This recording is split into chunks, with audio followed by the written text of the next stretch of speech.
Hello, and welcome to Revolutions. Episode 3.3, Resistance to Reform. As we discussed last time, almost every aspect of Ancien Regime France was in need of reform. But unfortunately, reform was just not happening. It would be a mistake, though, to picture the years leading up to 1789 as a period of lethargic inertia. The kingdom's problems were well known to the royal ministry, and through the 1770s and 1780s, they did attempt to address a few of the more flagrant issues. Unfortunately, these stabs at reform provoked resistance from whatever group happened to be profiting from the existing system, whether that profit came in the form of money, or power, or status. What this all wound up boiling down to was a running battle between those who believed that France's problems could be solved only by refounding the kingdom on the principles of enlightened absolutism, and those who believed that traditional privileges, rights, and interests must be protected from the encroaching tentacles of tyranny. Both were partly right, both were partly wrong, and combined they ensured that nothing of great substance was done until it was way too late. So when we were discussing the Enlightenment last time, I purposefully left out a discussion of this concept of enlightened absolutism because I thought it would work well as an introduction to the stuff we're going to be talking about today, as power passes from Louis XV to Louis XVI. Now, enlightened absolutism, or enlightened despotism, is a concept that can trace its roots back at least as far as the philosopher king of Plato's Republic. And in 18th century Europe, it meant a monarch who was educated in modern ideas, concerned about the well-being of his subjects, and who wielded enough power to force through the kind of reforms advocated by enlightened men of letters. Because, as it turns out, most of the philosophers running around out there, including, for example, Voltaire, were in favor of strengthening the monarchy, not weakening it. My European friends out there won't find this the least bit surprising. But it's a little off-kilter for us Americans because the guys who represent the American Enlightenment, guys like Franklin and Jefferson and Madison, well, they all wound up Republicans.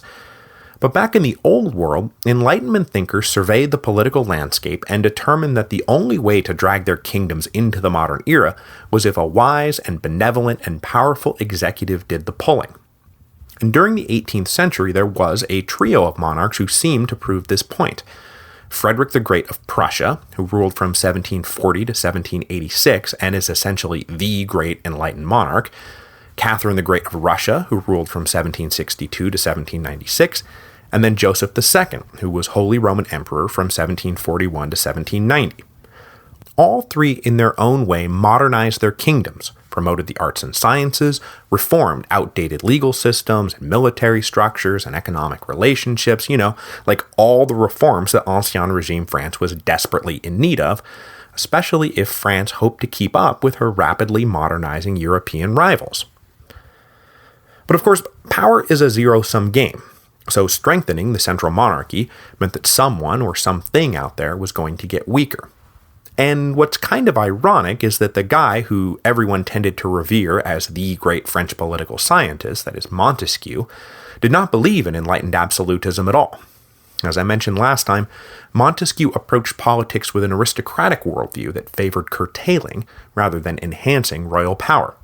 He advocated separating and balancing power, not dumping it all in the hands of one man. And we don't have to look very far to come up with an explanation for this worldview because Montesquieu spent his formative years in the Parlement of Bordeaux. And in Ancien Regime France, the Parlement were the institution that stood to lose the most if enlightened absolutism wound up carrying the day. As we'll soon see, the years leading up to the revolution can easily be framed as a conflict between the monarchy on the one hand and the Parlement on the other. As it would turn out, it was a conflict that neither would win. So as you know, the Parlement were, in the main, judicial courts of final appeal. Originally, there was just the one. It was based in Paris and covered the whole kingdom. But as new provinces were absorbed, regional parlements were established, for example the one based in Bordeaux that Montesquieu was a member of. On the eve of the revolution, there were 13, collectively made up of somewhere between 1,000 and 1,200 magistrates who formed the cream of the robed nobility. Their seats were technically purchased from the crown, but by the late 18th century they had all been held and passed down through multiple generations. So the members of the Parlement occupied a kind of middle ground between the old nobility and the new nobility. They also represented a provincial check on the centralizing instincts of the monarchy. The members of the provincial Parlement were all distinguished local leaders who battled incessantly with the royally appointed intendants over the implementation of policy. They were hyper-aware of their privileges and the special role that they played in the political order of the Ancien regime. What was that special role? Well, above and beyond their judicial functions as courts of appeal, it turned out that any law promulgated by the king had to be registered in the Parlement to take effect. The magistrates took this act of registration seriously and did not believe it was their job to provide a mere rubber stamp for the king. Because not only were they allowed to consider and debate the proposed new law, they were allowed to send back to the king a remonstrance tallying up the things they didn't like, and then delay registration until the king either stripped out offending clauses or provided satisfactory reasons for keeping them in.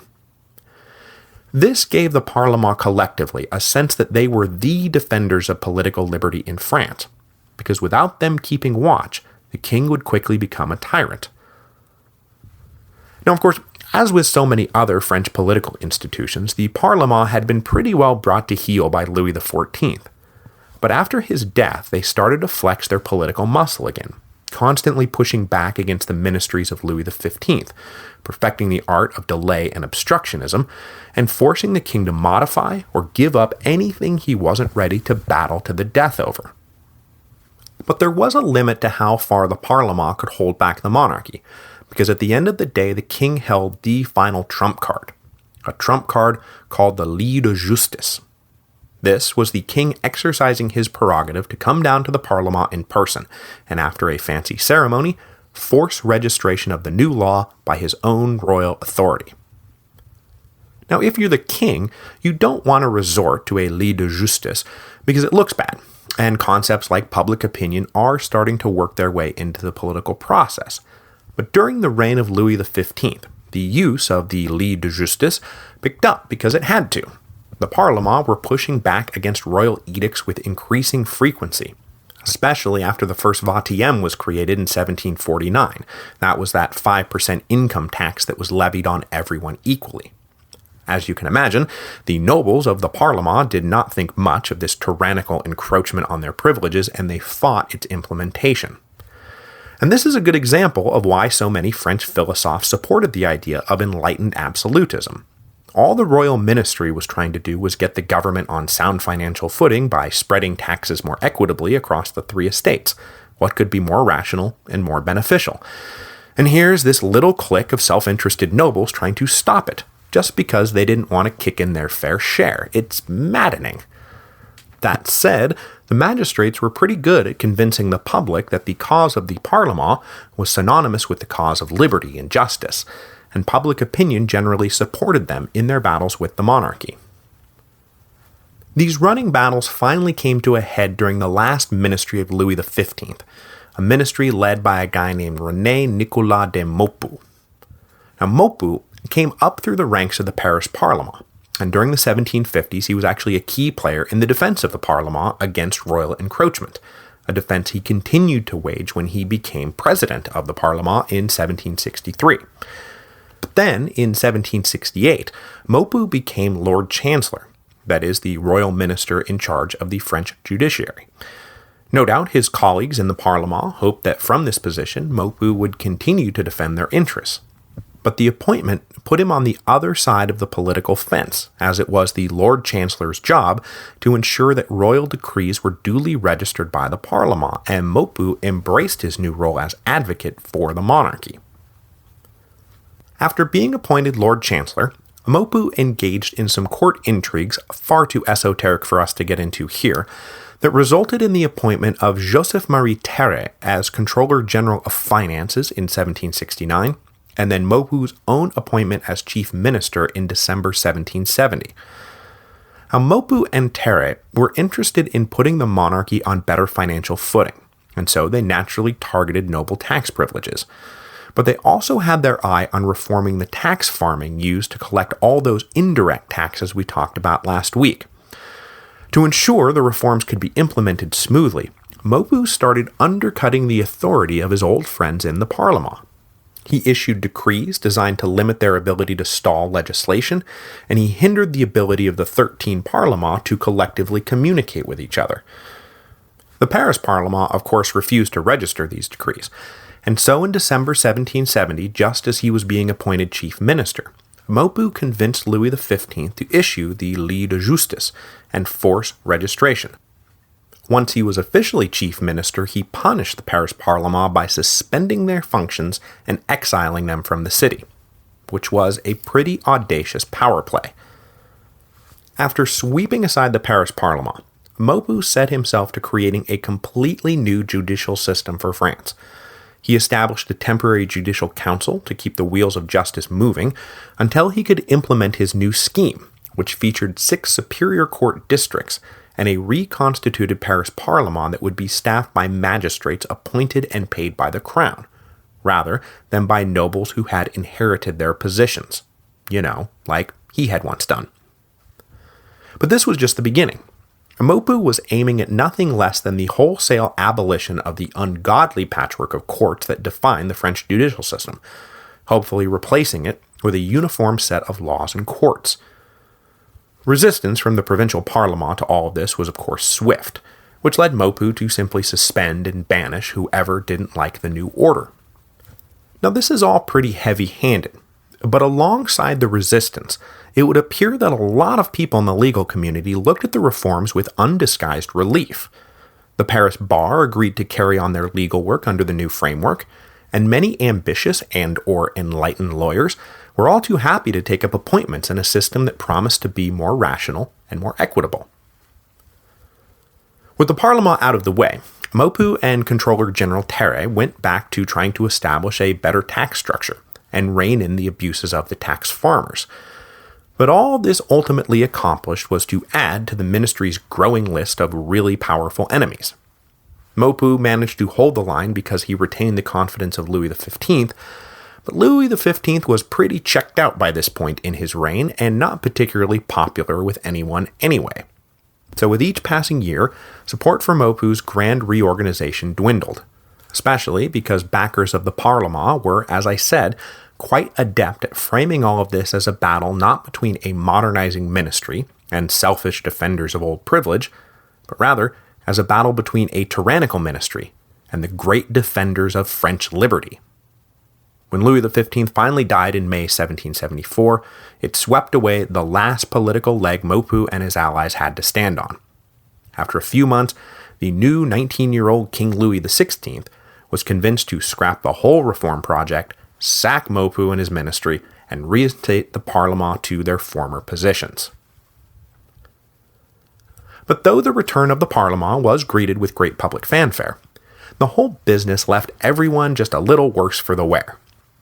The prestige of the monarchy was damaged by Maupou's heavy-handed tactics, and the Parlement were now divided internally between those in the legal community who had fought the good fight and those who had tried to reconcile themselves to the new order, leading to petty squabbles when the old order was reinstated that didn't make anyone look good.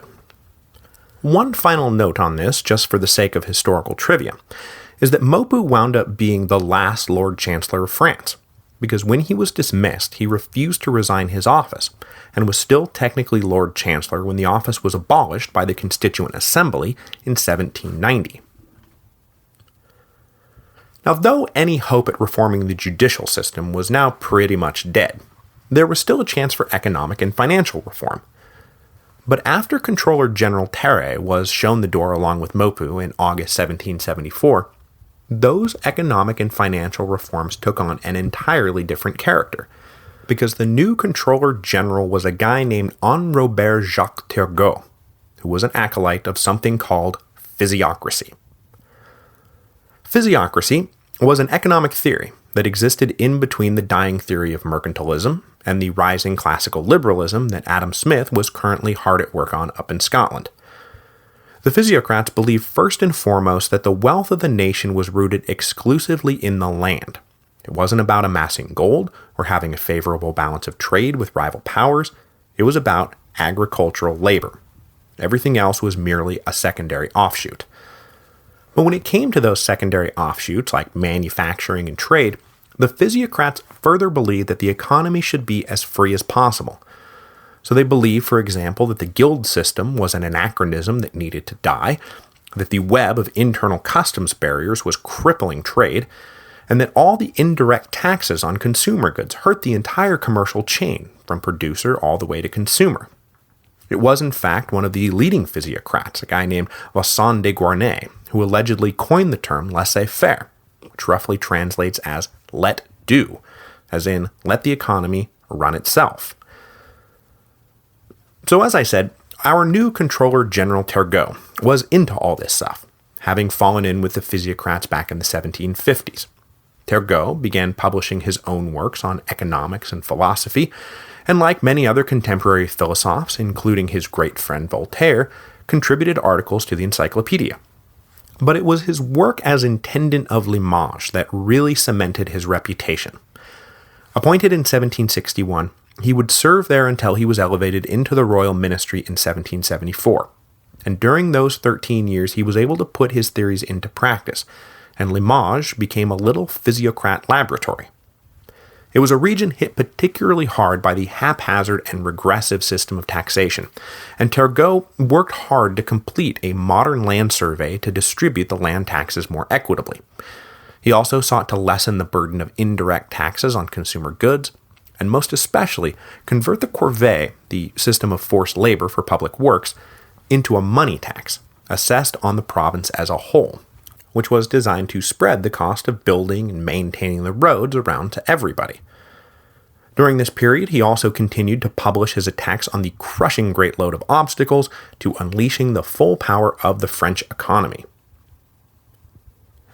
With the ascension of Louis XVI, Turgot was immediately appointed Minister of the Navy, and then shortly thereafter named Controller General of Finances, an appointment that was widely applauded by the philosophe community, and no one clapped harder than his old friend Voltaire. Turgot wasted no time getting to work. The state finances were in a bad way. Deficits from the 7 Years' War still lingered, the tax structure, as we now know, was as inefficient as it was inadequate, and the monarchy itself continued to spend money as if nothing at all was the matter. But before getting into what he no doubt hoped would be the thoroughgoing overhaul of French finances, Turgot first did what he could to cut expenses, and he pursued across-the-board economies in every department, up to and including favors and pensions doled out by the royal family to favorites. This, as you can imagine, ruffled more than a few feathers, and earned Turgot a number of powerful enemies. But it also brought expenses down enough to earn him some credibility with the Dutch bankers, from whom Turgot secured a pretty favorable loan to cover the remaining deficits. But Turgot's great dream, his great obsession, was setting the grain trade free. Up until now, there were all kinds of restrictions on how and when and where grain could be sold, all the way down to enforced price controls on bread, which was the staple of the French peasant diet. Turgot wanted to do away with the entire regulatory structure.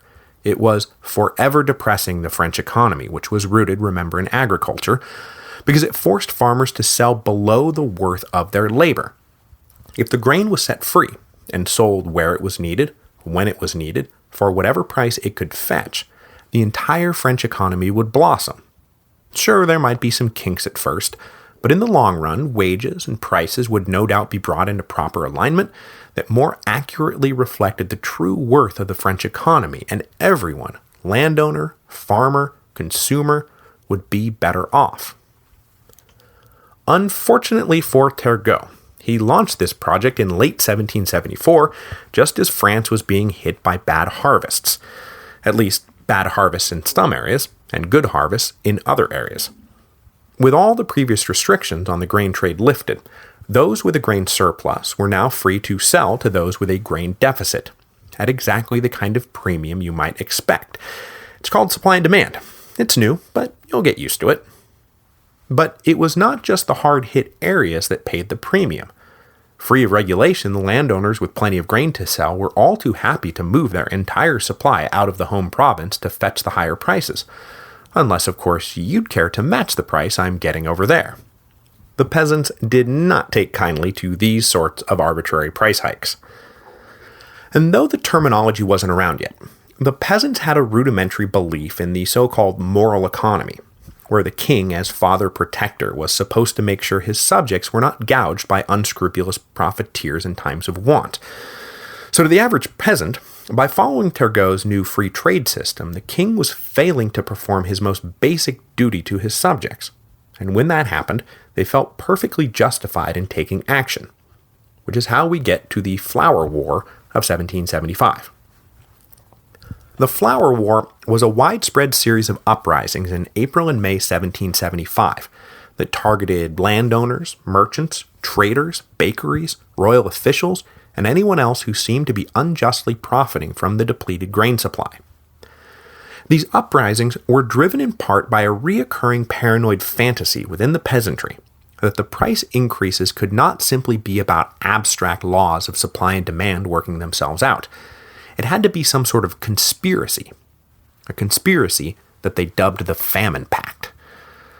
The Famine Pact was about a shadowy group of large landowners being in cahoots with evil royal ministers to intentionally withhold grain from the market to drive up prices.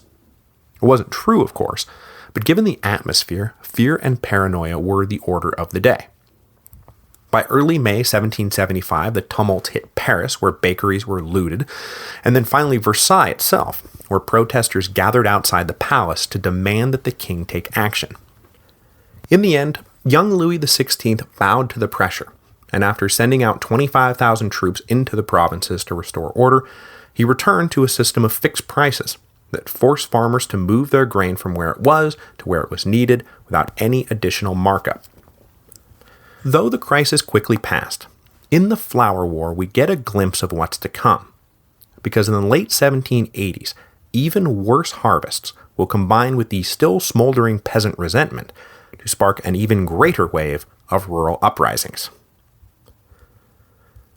But though the Flour War was bad, it didn't immediately take Turgot down, and he was allowed to keep moving forward with his reforms, even if maybe his most cherished idea, that of substituting a single land tax for the parade of indirect taxes, was probably now a dead letter.